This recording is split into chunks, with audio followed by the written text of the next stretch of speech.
Hi, everybody. I'm Dave Sims. Welcome to another edition of the Hey Now podcast with my sons, Jarrett and Jordan. So we like to explore the paths to success of great people in sports and entertainment. On our show today, we're going to talk to Tony Dungy, won a Super Bowl with the Indianapolis Colts as their head coach. He had some good years at Tampa Bay. He was an outstanding player at the University of Minnesota and with the Pittsburgh Steelers. But first, I want to do a little Hey Now or never, some things that are going on in the world of sports. And let me just start with my Seattle Mariners, as this show will be dropping into the trade deadline. And the Mariners are coming into this weekend scuffling like crazy, needing desperately to win some games in Chicago and Boston. Hopefully there's going to be some moves to get a couple of bats. I'm saying a couple of bats because that's how bad the offense has been lately, barely treading water. Last in batting average for the last couple of weeks, if not maybe even longer than that. So that's a focal point. If you're talking Vladdy Guerrero Jr., if you're talking Luis Robert, especially with Julio out with the high ankle sprain, you got J.P. Crawford, the shortstop, out with a broken hand. This is not a good time right now. Pitching's been superb. It has been superb pretty much from day one. But the 215, 217 batting average, that's not going to cut it in terms of winning the division, which is the stated goal, the obvious goal. Couple other moves real quick. Mason Miller, did the Dodgers make a move for him? He's a great closer with the A's. Jackson Holliday, bright young prospect. His dad was a terrific player. He's certainly blocked in Baltimore by Gunnar Henderson. So he could bring a pretty good return. I don't think there's any doubt about that. The Crochet kid, the hard-throwing left-hander, Garrett Crochet with the White Sox. Is he going to get moved? Here's a guy, he could be a big-time reliever coming out of the pen, or he can be a starter too. I mean, big 6'6" throws. He and Paul Skeens, man, both of those guys are throwing around 100. So that's what's going on there in baseball. So it's going to be interesting to see what happens on the trade deadline. Another thing that has happened in the world of sports, and guys, I know you guys are really going to be into this. The NBA, massive TV contracts, and a big loss. TNT will no longer be in the game after next year. And that means it's a good chance we might not see Kenny, Shaq, Charles, and Ernie again hosting inside the NBA, which easily is considered the best show of its kind in the history of TV. What do you guys think? I'm wondering have they announced who's gonna be on the call for those NBC games or for their studio shows? Looks like Mike Tirico is probably going to get that Makes for sense. NBC.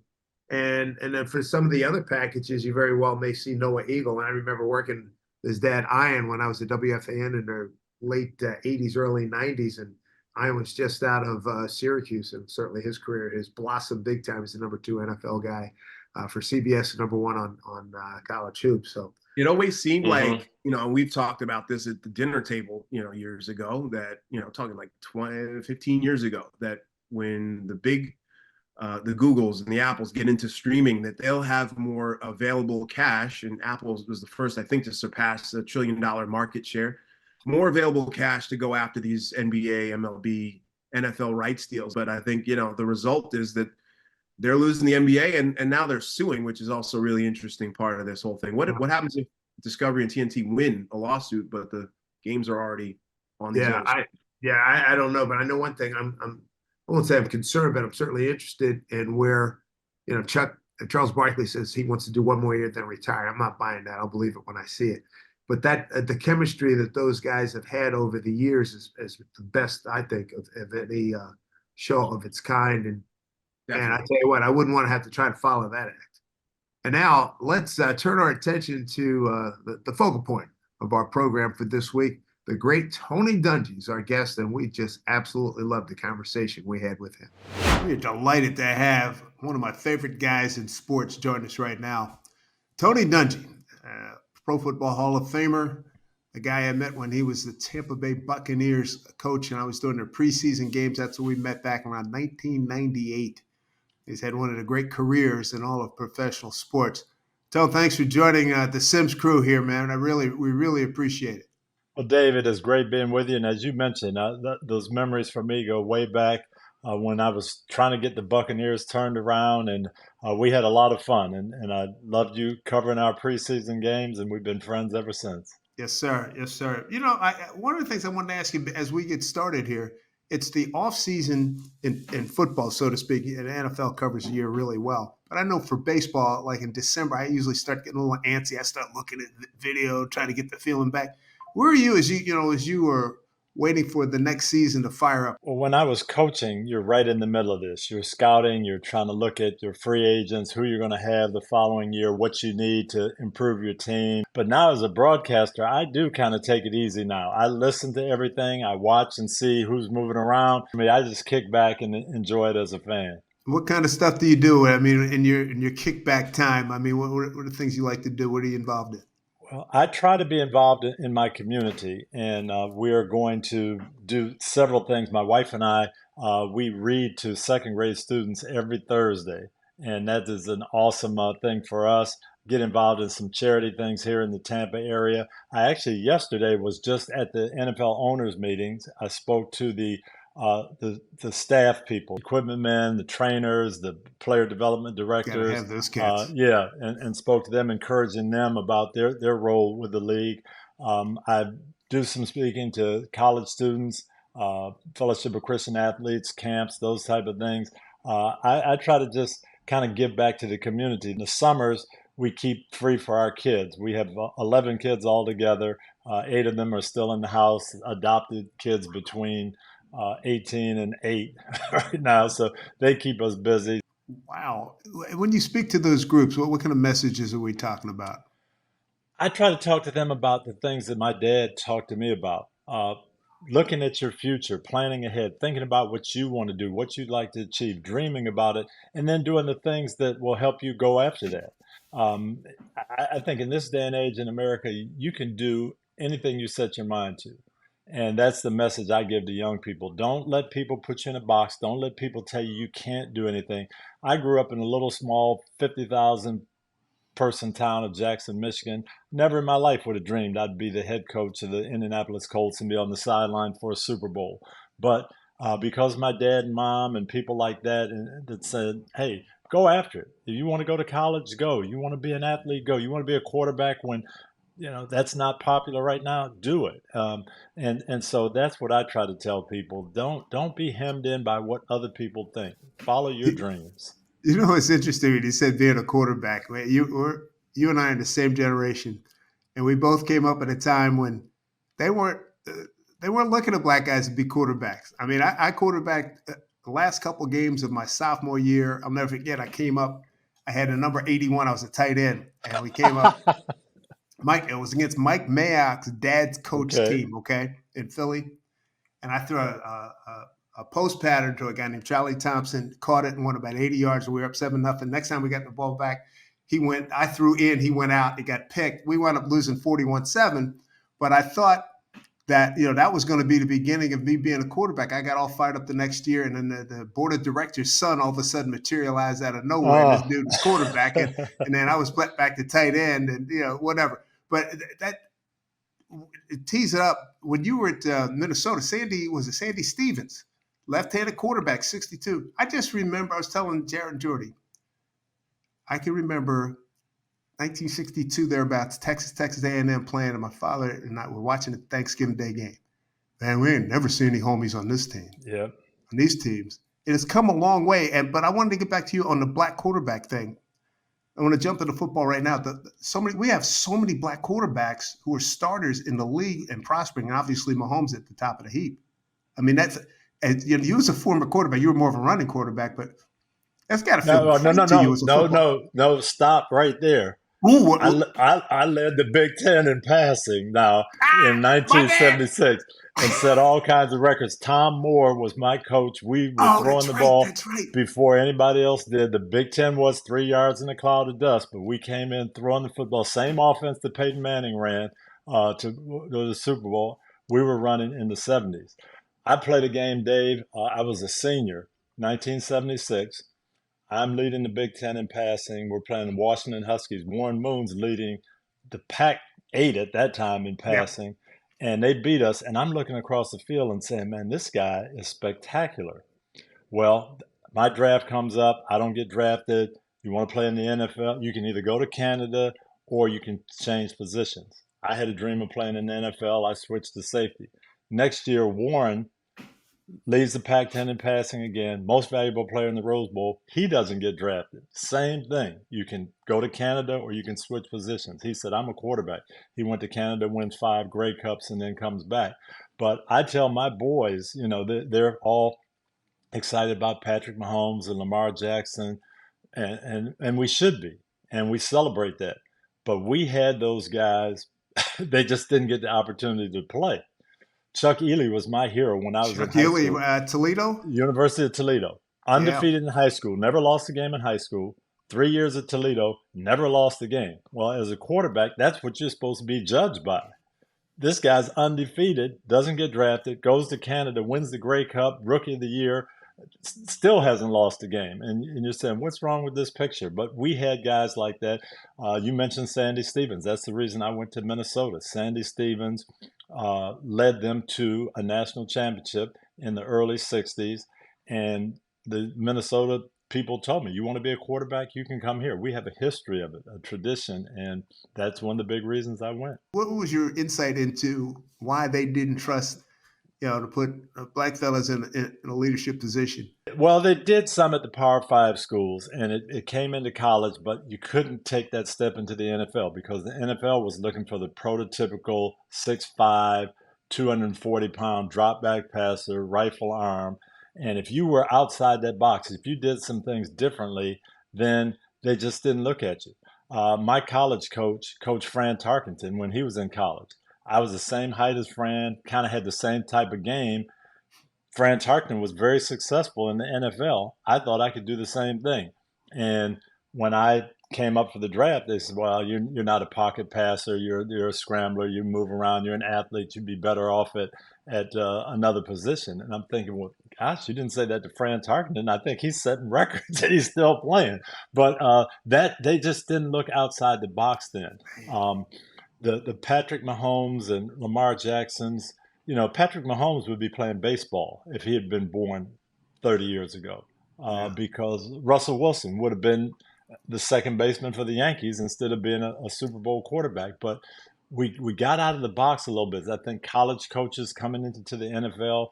And really the big thing, Dave, that changed that whole thing around was 1978, Tampa Bay Buccaneers. They're only been second year in existence. And John McKay's the coach. They're going to pick a quarterback. Joe Gibbs is his quarterback coach, his offensive coordinator. He said, Joe, you make the choice. You go all over, scout everybody. We're going to take the best quarterback in the country. And Coach Gibbs comes back, looks at everybody and says, the best quarterback in the country this year is a young man at Grambling, Doug Williams. And Tampa Bay took Doug Williams with the first quarterback pick, and it blew people away. But that was Coach Gibbs and Coach McKay not worrying about status quo or how anything looked. Hey, this is what we're going to win, and they did. Jared and Jordy, history lesson there from us baby boomers.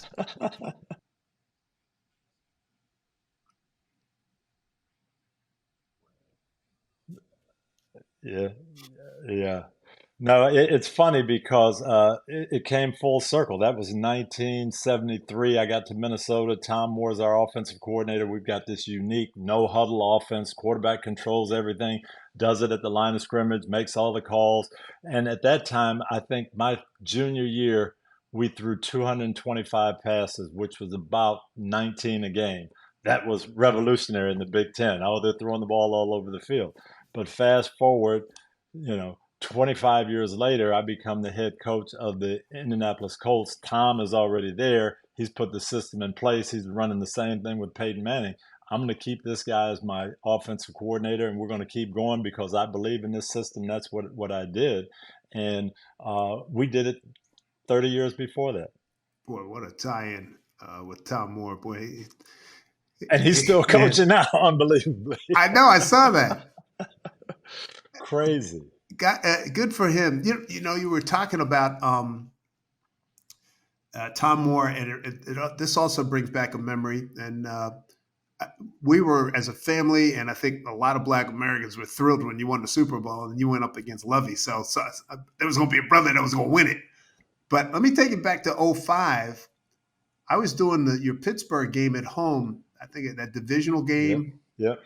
Bob Trumpy and I were doing on radio, and you had that game won, and you lose 21-18. I was just looking back at the score, and I remember I have never done a national broadcast and been with a partner, and obviously Bob Trumpy, great player, great broadcaster. We were so bummed for you. We were so, we honestly got, we were rooting like crazy. So I said, man, if we're disappointed, what's Tony going through? What was that like? You had that game.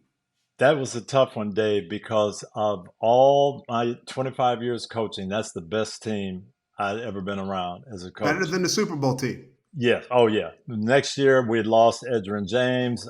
Brandon Stokely was hurt. We had Corey Simon, some of our defensive players we lost in free agency.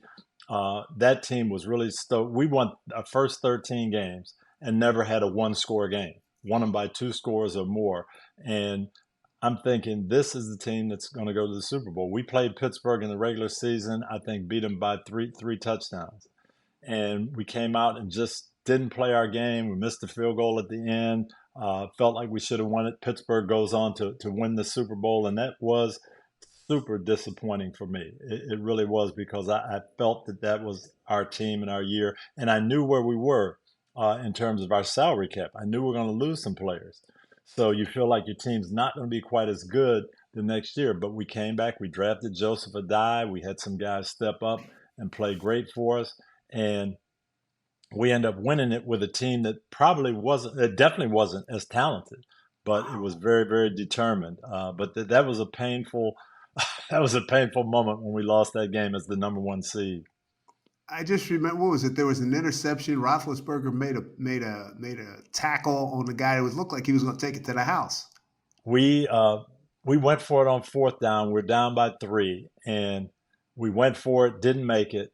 And so our defense goes back out. There's just a couple of minutes left. I told Gary Brackett, our captain, I said, somebody's got to pop a ball loose. That's the only way we can win this game. First play, Jerome Bettis goes inside. Gary Brackett hits him, puts his helmet right on the ball, pops to Nick Harper. Nick's going to run for a touchdown, and we're going to win the game. He had injured his knee a little bit earlier in the week, wasn't 100%, didn't think he could outrun Roethlisberger. Instead of just running past him, he tried to cut back and got tackled. And then we ended up missing the field goal and losing the game. So it was one of those emotional roller coasters that was tough. Fortunately, I have Steeler roots. They went on to win it. Bill Cowher and I, very, very close, and they won. So I was happy for them, but really disappointed for us. Man, Jordy, when they won, I remember doing that game, and Trumpy and I were driving back to the airport. Like, can you believe this just happened? I'm thinking now about you beat the Bears in the Super Bowl. So let's go from one emotion to another. I mean, you go to the opposite end right there. Yeah, that was an unbelievable time, and it was special. We climbed the ladder, got there ourselves, so I'm very, very happy for Indianapolis. But then I thought back to 10 years earlier. I'm starting my career in Tampa, and I don't want to just hire the people I know. I want to look for some really talented young guys especially. And people are telling me about this young coach at Ohio State that's just so awesome. He can coach secondary, he can coach linebackers, he's a defensive genius. You ought to interview this guy, Lovie Smith. So I call him, see, hey, can you come meet me? I'd love to talk to you. 15 minutes into it, man, this guy is something. He is talented. He's sharp. Hire him on our staff. He coaches our linebackers. Derek Brooks, Hardy Nickerson go to Pro Bowls, and he's special. He goes on to St. Louis, gets the Bears job, and we're coaching against each other.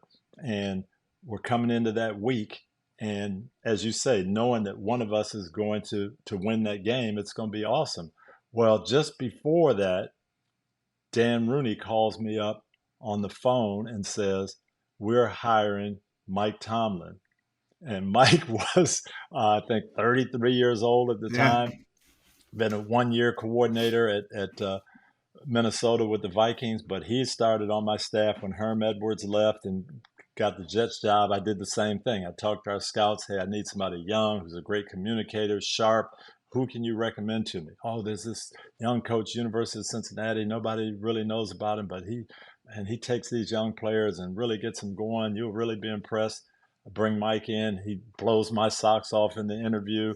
And, so now it's Lovie and I And now Mike Tomlin is getting one of the story jobs in the NFL. So it's going to be a great week.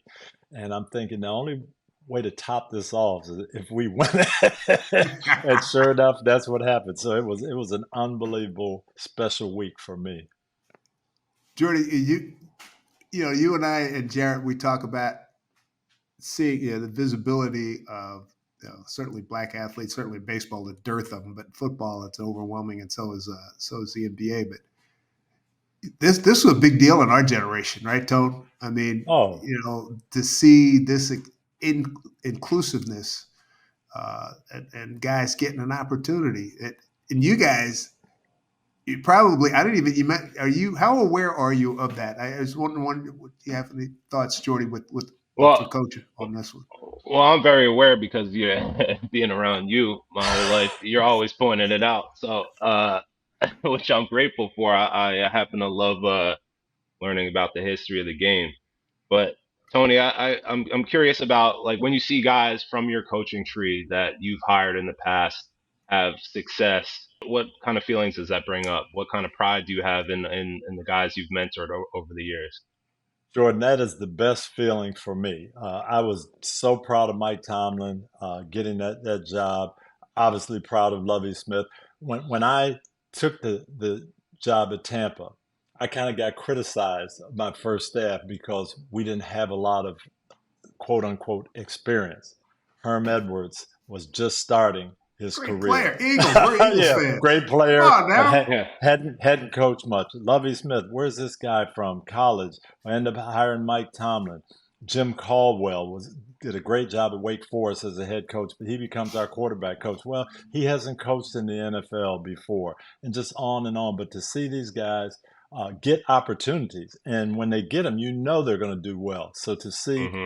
Lovey go to the Super Bowl, Mike go to the Super Bowl, Jim Caldwell take a team to the Super Bowl, Herm Edwards take teams to the playoffs. Um, Leslie Frazier takes a team to the playoffs. It really did. That was the most gratifying thing to Yeah. me, to give guys an opportunity. I was blessed. Hmm. Chuck Noll, I played for him. He called me when I was 25 years old and kind of out of football, and said, "Hey, you can be a coach. You've got good communication skills. You know the game. You love it. Come on my staff." Well, that wasn't happening for us very much at that time. My first year in the NFL, there were 10 African American assistant coaches in the entire league. 28 teams, Wow. 10 African American assistants. 10 guys, one on 10 teams, 18 teams with zero. And you could go weeks and look at the other sideline and never see an African American coach. And it's something that we didn't even think about. It just, that's the way it was. Yeah. Well, now to see guys not only get opportunities, but to flourish and grow. I was sitting across the table from D'Amico Ryans. Hey, here's this first year head coach, gets the opportunity, and look what he's doing. Yeah. Well, um, all it takes is opportunity sometimes. I get so tired of hearing, well, the pipeline's not there. We got to increase the pipeline. There's people in the pipeline. We've got to get them You got to look opportunities. for them. I mean, come on. Supply and demand. The supply is there. We gotta increase the demand. What Mr. Rooney, his idea was, and it's the way he hired people. It's the way he found Mike Tomlin. Mr. Rooney had an idea of what he wanted, and he followed it for 50 years. Pittsburgh is a blue collar town. It's a cold weather city. So we're going to play defense. We're going to be tough, physical, and I want a young, good communicator. So that's what he looked for. In 1969, he applies that formula and finds Chuck Noll, unknown assistant at the Baltimore Colts. 4 Super Bowls. Okay, when Coach Noll retires, everybody's thinking he's got 4 or 5 guys on the staff. They'll hire. No, he goes out. Bill Cowher, young, 30-something, Local defensive guy. coordinator, local roots, blue collar, tough. That's who I'm going to hire. Super Bowl, 15 years. Okay, now Bill retires. Same thing. Bruce Arians is on that staff. Dick LeBeau's on the staff. Uh, Russ Grimm, well known, good coaches. But no, that's not my formula. I want a young, defensive minded coach. He scours the country. Mike Tomlin, nobody's heard of him. Super Bowl, now longest tenured coach in the league. Well, 20 that's seasons. 50 something years. never fired a coach. Every coach has been to a Super Bowl because he had a formula that he followed. Yeah. So that was his plan for the owners. Get yourself a formula, lay out what you're looking for, and then make sure you interview some minority candidates that fit that formula, and then hire the best person. But what they did and what we've shortcutted instead is, well, I have to hire a minority, so let me just interview somebody so I can check the box. I want somebody who can really get my quarterback going, but I'm going to interview Todd Bowles because he's a minority. I know he's the defensive back coach, and I know he's all defense, and I know I'm looking for offense, but I'll interview him to fill it out. And that's what we're doing. But I think if we got back to the spirit of it, hey, really lay out what I want and then look around, take your time, and hire the best person. And we're seeing that come to fruition. Well, you mentioned formula, and I'm just really interested with the speaking that you do in your community and with your kids, taking that same concept and applying it to what kind of formulas do you teach with regard to achieving goals in life, whether it be inside the game of football or outside of it. Are there any sort of tried and true things that have brought you to the great success, great heights that you've attained that you try and pass on when it comes to formula to those you inspire? Yeah, I have two sayings that I tell my kids all the time, my team, and people I talk to. One of them I stole from my dad, and one of them I stole from Denny Green. The one I got from Denny Green was our sign in the locker room for 13 years. 6 words: expectations, execution, no excuses, no explanations.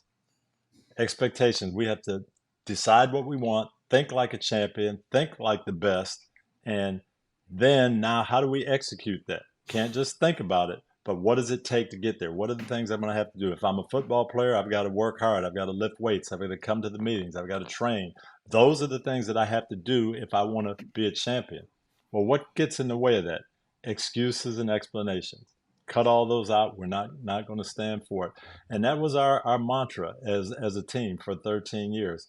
And then something my dad used to say, and I tell the kids all the time, when you set those dreams and those goals, you want to do this, you want to be something special.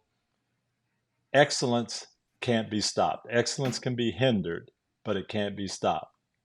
And so if you want to go after something, what is it going to take for you to be excellent at it? And if you set that as your bar, it may take a long while. You may get disappointed at times, but you're going to get there if you're excellent. You certainly did fit the mold of a football coach who was like, and he could, you could hear him. I mean, back in the '60s when we were growing up, right? Yeah. Everybody wanted to be a Lombardi, and God bless him, he was, one of the all-time great. I'm a big fan, but you did it in a quieter manner, and look at the success you had. 13 seasons, the last 10 in the playoffs, you won a Super Bowl. Did you ever think about changing that style, or you just had to be you, right? I thought about it, Dave, when I wasn't getting jobs. I knew Coach Noel, when he hired me, he said, hey, I don't want you to be me. I hired you because of who you are. Be yourself. Help your players be the best they can be, and you're going to be fine. So for 15 years, I kind of kept that the way I'm going to do things. And I'm going to be a teacher. I'm going to be an encourager. I'm going to be an instructor. And that's the way I'm going to do it. And I had success. Well, now my name gets known and people are starting to talk, hey, you're going to be a head coach, or you could possibly be a head coach. Go on these interviews, and I don't get the jobs. And some people are saying, well, it's racism, it's black. And I don't think it was entirely that. I think it was more of an ingredient. Personality. Yeah, but I think it was more of my personality, the way I did things. And as you say, these owners at that time had kind of an idea in their head. Vince Lombardi, George Halas, Bill Parcells, that's who they'd seen be successful. So when I come in saying, you know what, I'm going to develop a relationship with players, they're going to get to know me, I'm going to love them, they're going to love me, and we're going to build this chemistry together, nobody could pick up on that. And I did. I had one owner ask me, he said, I've done a lot of research on you, I like a lot of the things about you, but I hear that you don't use profanity and you don't raise your voice. How in the world are you going to get these guys to knuckle down and go? We've got some tough guys on our team. And I said, well, I think I'll get there. I did it as an assistant coach, as a defensive coordinator, that mutual respect, and we're going to build it together. He said, nah, not in the NFL. That won't work. So then you start thinking, well, do I have to change, or do I have to maybe tell them something different? I'm going to do this, or I'm going to be that. And our chaplain with the Vikings gave me some good advice. He said, no, you just be who you are, and the Lord will put you at the right spot. Well, 1996, I'm interviewing with the Bucks, and Malcolm Glazer kind of asked me that same kind of question. And I started thinking, man, should I be honest? And well, I did. I said, this is how I do it. This is how I've done it. This is what I perceive. And he said, that's just how I raise my boys. That's what I'm looking for. And I got the job. Do you remember that incident where you just pointed the sap and told them to get off the field? I told the guys when I first got there, I said, now you have to understand, I'm a Christian, and that's how I'm going to coach. I'm not going to curse. I'm not going to use profanity. I'm not going to overly raise my voice if I can help it. But you'll know when I'm upset. You'll know when I'm mad. You'll know when things don't please me. Okay. And if I tell you, hey, that's not good enough, and get off the field, I'm mad.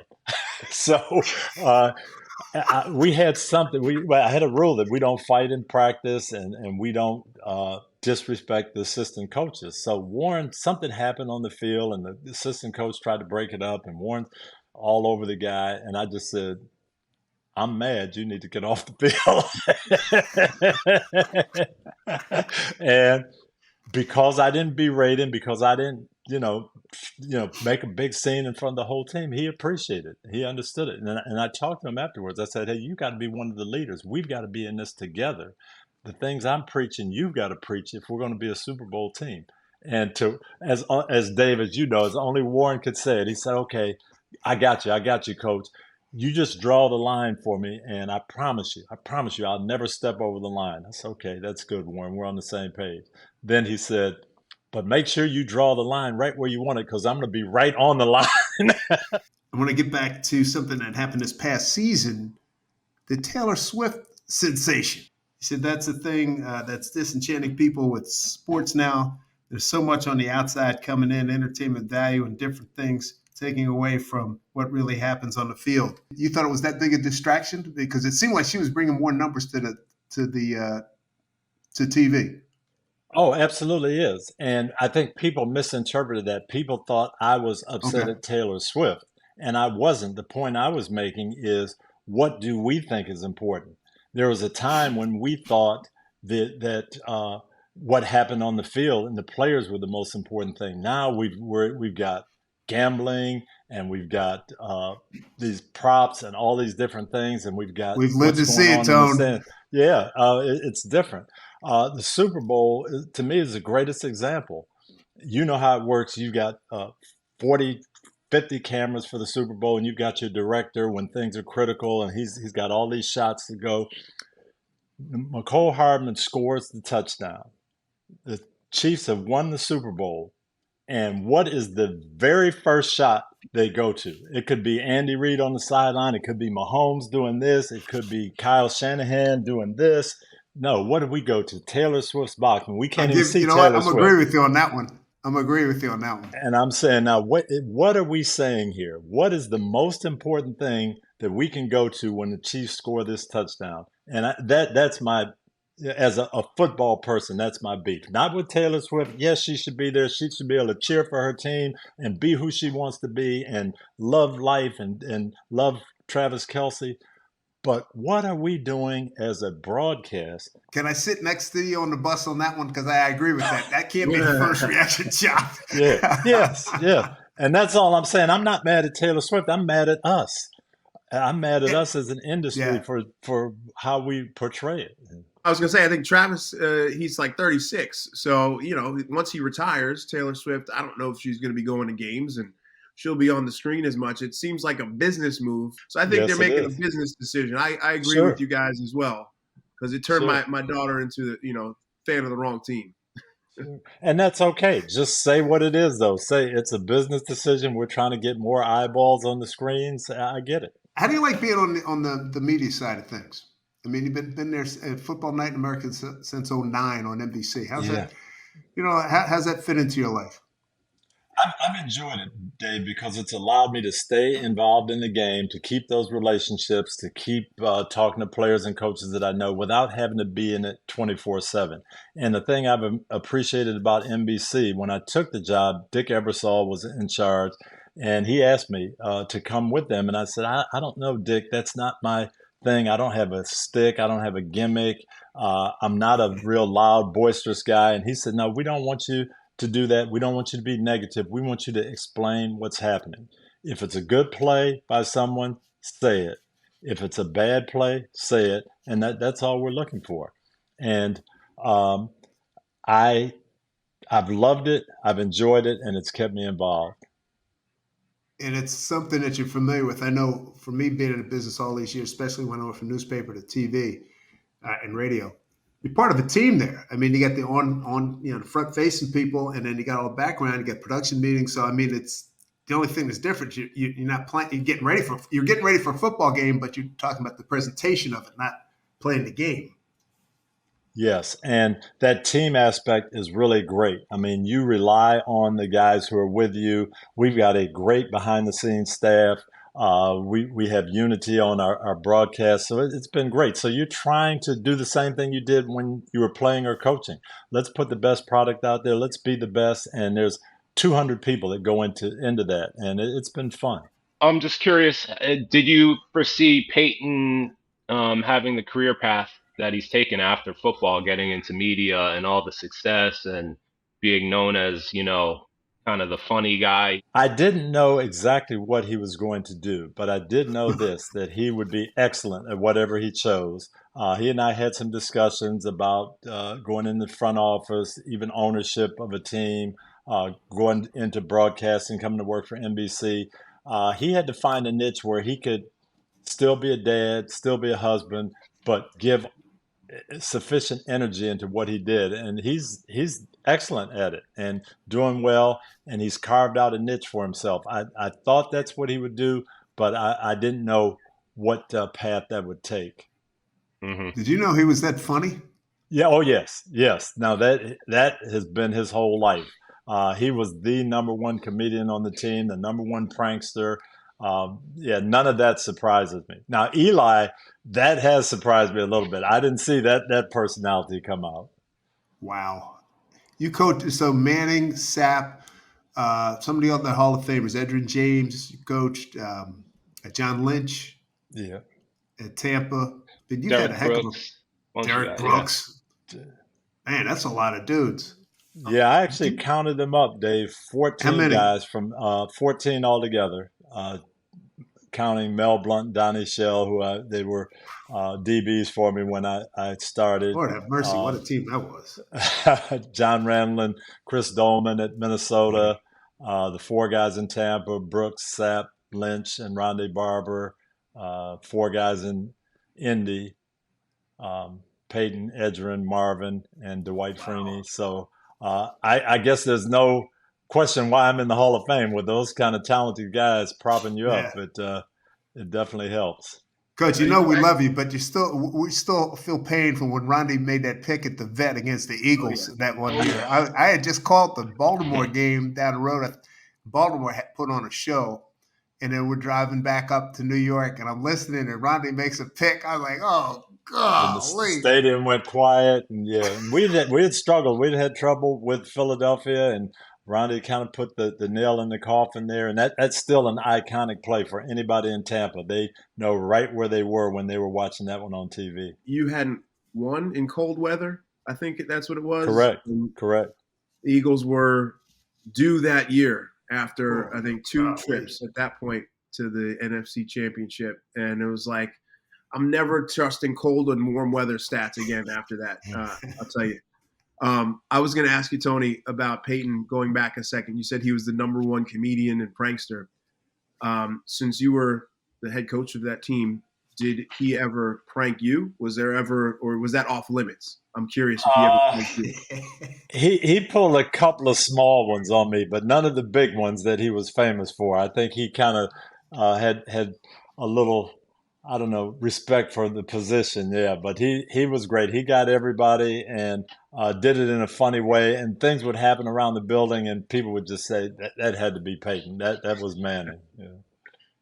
And the whole Omaha thing, that was just what was the key? That was a key word for what? And then that's become part of his whole being anymore.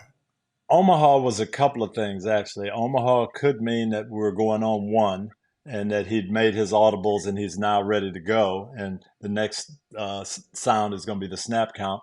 But Omaha also meant go back to the beginning. So he could give all of these different things. And then Omaha, we're going back to the original play.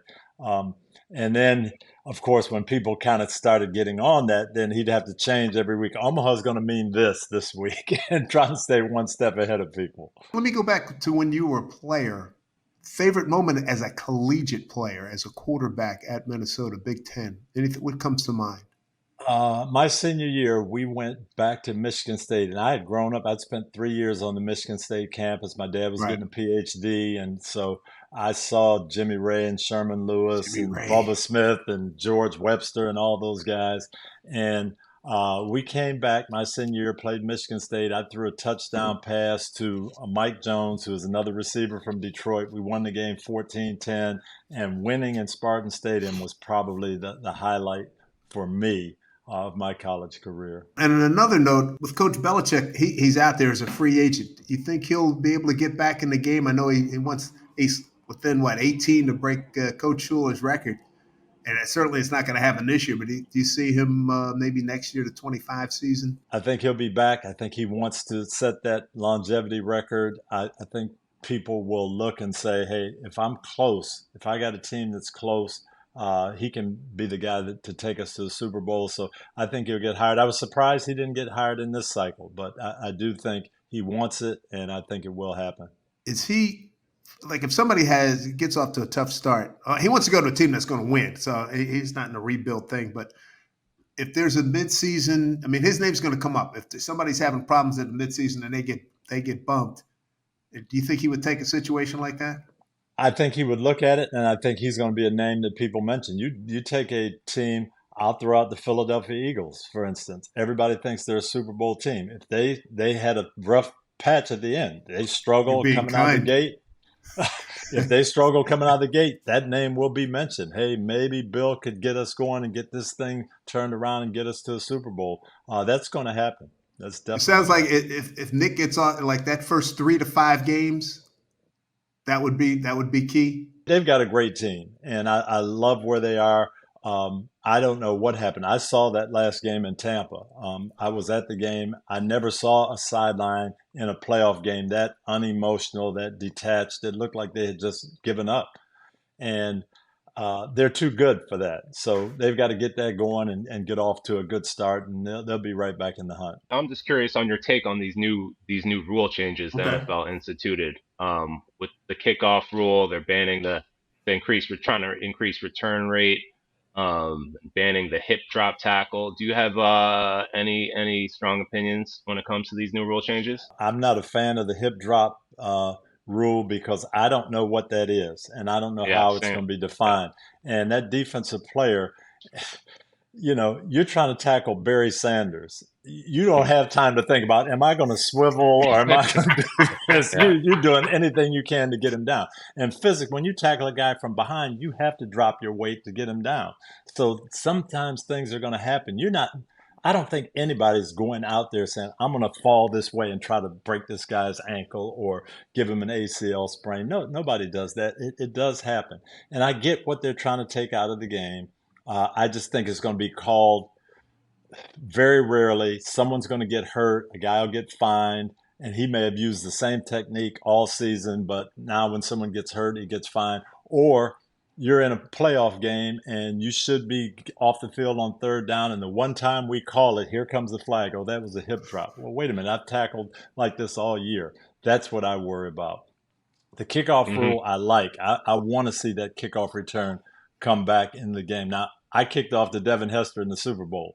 Dumbest decision I've ever made in my life. But that kickoff return should be an exciting play, and we've made it a time to go get your pop and pretzels because it's just I like the fact that we're taking some initiative to try to get it back in the game. Our dad never lets us hear the end of the pop and pretzels when it comes to the Super Bowl that he took us to. He's taken us to many. We're very grateful. We're lucky. We were lucky as kids, but we missed Michael Jackson's performance at the Super Bowl because I wanted a pretzel and Jordan really had to go to the bathroom. So that iconic performance where everybody held up the posters and MJ is MJ, and I regret it. Those Super Bowl moments can be great. Our guys, we're in the locker room and it's raining. Everybody's changing gear, but they're all thinking, man, if I could just sneak out there and see Prince. I wonder if Coach will know if I go out there just for 5 minutes. I wonder if he'll know. So our guys definitely wanted to see Prince, no doubt. Since you mentioned Prince, is there anybody musically who you've looked up to, or when you want to get in the right frame of mind, right mood, you'll turn something on? Well, I was a Motown kid growing up, so Marvin Gaye, Stevie Wonder. I met Gladys Knight at the Super Bowl just this past one, and man, it was just like special. But for me, you're talking about the best concert. Earth, Wind, and Fire came to the University of Minnesota. Verdine White came down out of the ceiling, and they turned it out, boy. So I've been an Earth, Wind, and Fire man ever since then. Beautiful. And That's you had great. Did you have the fro? That was the 70s. Oh, absolutely. Big afro, platform shoes, bell bottoms, loud, high collar, yellow pants. Yep, absolutely. That was me. Do you show your kids those pictures? After, no. After, I'd love to see a picture. If you got some on a different wall in your house, you can send it to us. We'll put it in the show. Oh, better yet, one night, football night in America, one Sunday night, we need you in that getup. they might break it out. I'd have to definitely get the Afro wig for sure right now. That would really be something. Hey, let me get back to football real quick. Coaches that made you like raise your level. I know you had a lot of just knockdown, drag out, unbelievable games with Belichick, but I'm sure Belichick's on that list. But who else that? And not to slight anybody, but there's certain guys like, damn, I really gotta pick it up a little bit. Don Coryell, Joe Gibbs, Mike Shanahan. You those guys, their offensive game plans, you had to be on point. Coryell was just phenomenal. He took the league to another level, and then all the disciples that came off of Coryell. Then you had the Bill Walsh, John Madden, all those guys. But they were unique. And then Coach Belichick defensively, you had to be on your game on offense. But Coryell and Joe Gibbs just gave me headaches. Yeah, I can only imagine. And another thing, go back. So you grew up in Jackson, Michigan, 50,000 people. So Tony Dungy, 8-9 years old, you're playing ball. What did you give any thought to the future at that point? I mean, how many do? But I mean, some people do. I ask this question periodically to people, and they have it. They can. What was your thought process? You know, a dream that you had at that point. Well, my parents were teachers, both of them, so they always talked about going to college. I wanted to be a basketball player. That was the first sport that I grew up in. We went. Dave Bing was your guy, right? Dave Bing was my guy. 21, had it on the tennis shoes and everything. But that was another reason I went to Minnesota. They were one of the few schools that was going to let me play quarterback and play basketball. So I played my first year. And my sophomore year, I got hurt right before at the end of the football season. Now, Michael Thompson comes in, Kevin McHale, Ray Williams. We got some ballers, and I got hurt, and I was just so disappointed. So I didn't finish out my career. Played a lot of pickup games with those guys, but I always thought of myself as being a basketball player and a basketball coach, and I just ended up being better in football and taking a liking to that. But when I was 9 years old, you couldn't tell me I wasn't going to be Dave Bing. You know, it's funny you mentioned that because I covered the NIT when Michael Thompson and McHale came to the Garden. I covered that. Yep. And I remember it was the first time I'd seen McHale. I was like, man, this guy's pretty good. He's all a favor. Tell a crazy story how they both got there. Hard to believe. Michael, we took him out on the recruiting trip. He's coming up from Miami Jackson High School, dressed like he's in Miami. It's 10 below zero in Minneapolis. He's crying, freezing to death. I said, okay, this guy, we'll never see him again. But he ended up coming. Kevin was from northern Minnesota, Hibbing, and our coach, Bill Musselman, always had this dream of taking these big guys and turning them into good players, and it worked. Kevin came in, he was a hockey goalie. Wow. A hockey goalie, Kevin McHale? Yes. Yep. Wow, I wouldn't have thought of that one. And Ray Williams, I covered him when he was at the Knicks. And Great guy, great player, phenomenal athlete. Yeah, we had a lot of fun together. A lot of Bill fun. Musselman, I know I met his son Eric, who's an Arkansas coach. I met him in San Diego last year. Eric Nice was the fella. little 6-year-old running around at practice, shooting, with us and shooting layups. And when I see him now, I laugh. We joke about it a lot. Gosh, you're the coach now. You're in charge. Another distinction that you hold: Super Bowl winner as a player and a head coach. Mike Ditka, Tom Flores, and you. I mean, that's some serious company. Ditka with the 71 Cowboys as a player.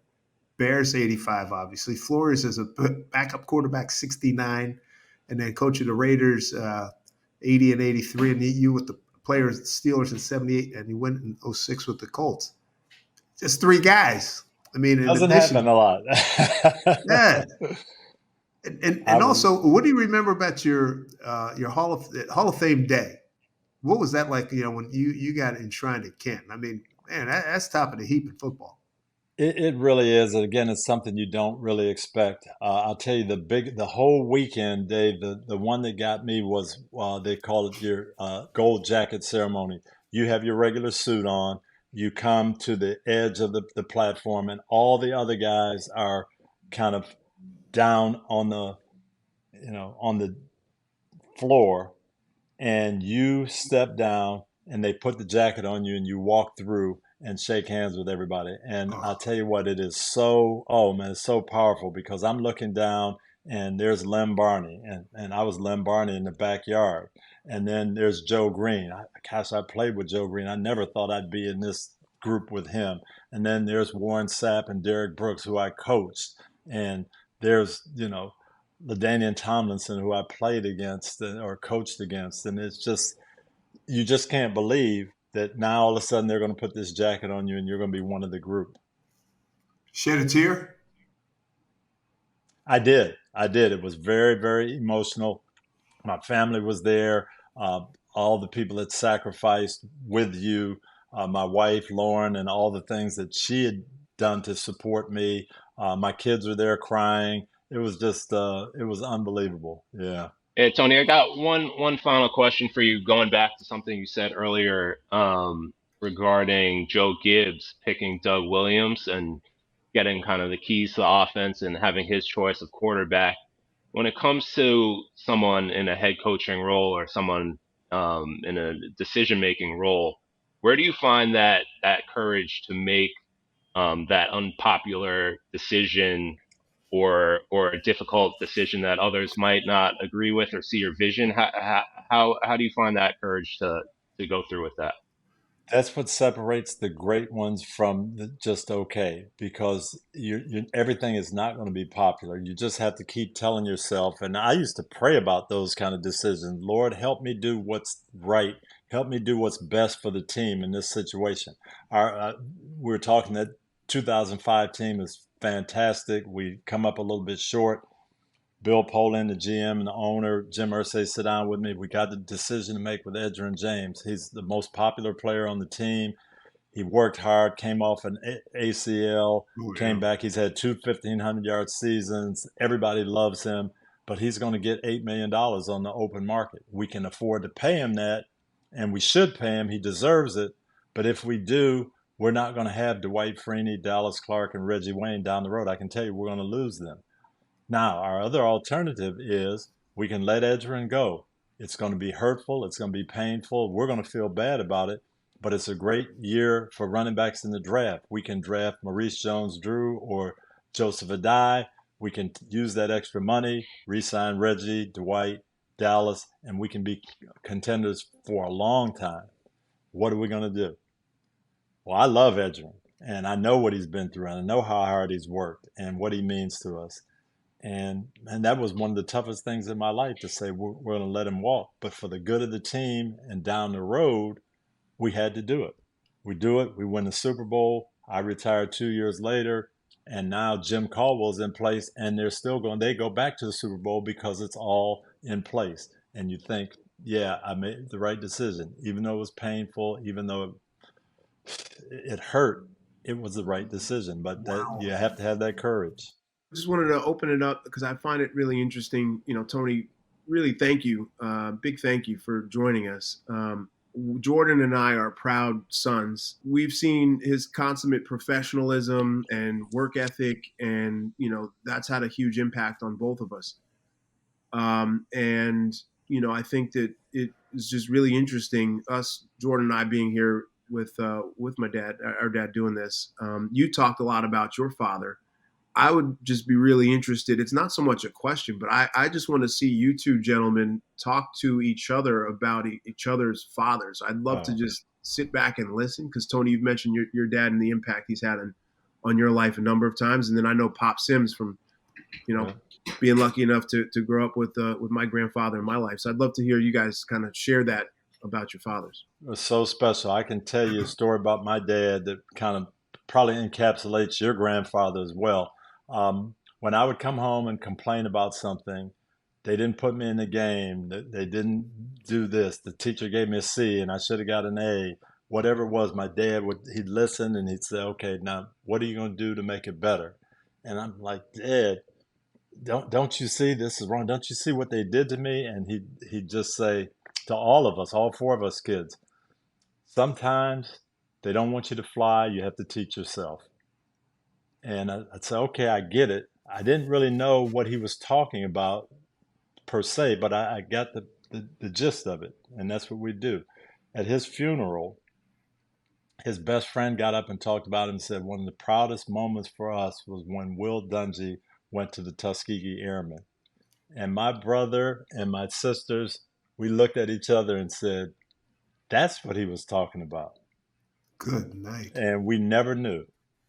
He never told you? He never told us. He just told us that, things weren't right.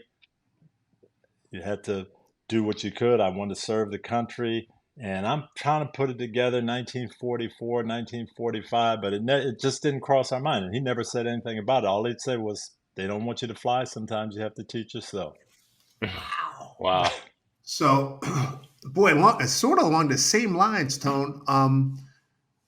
When my dad passed, as he was coming down, as he was walking up the proverbial 18th fairway, he had aphasia, so he really couldn't talk that well. But prior to that, we got into a discussion, or I saw something I knew that he had been in the quartermasters, on and offloading supplies and whatnot, North Africa and Sicily.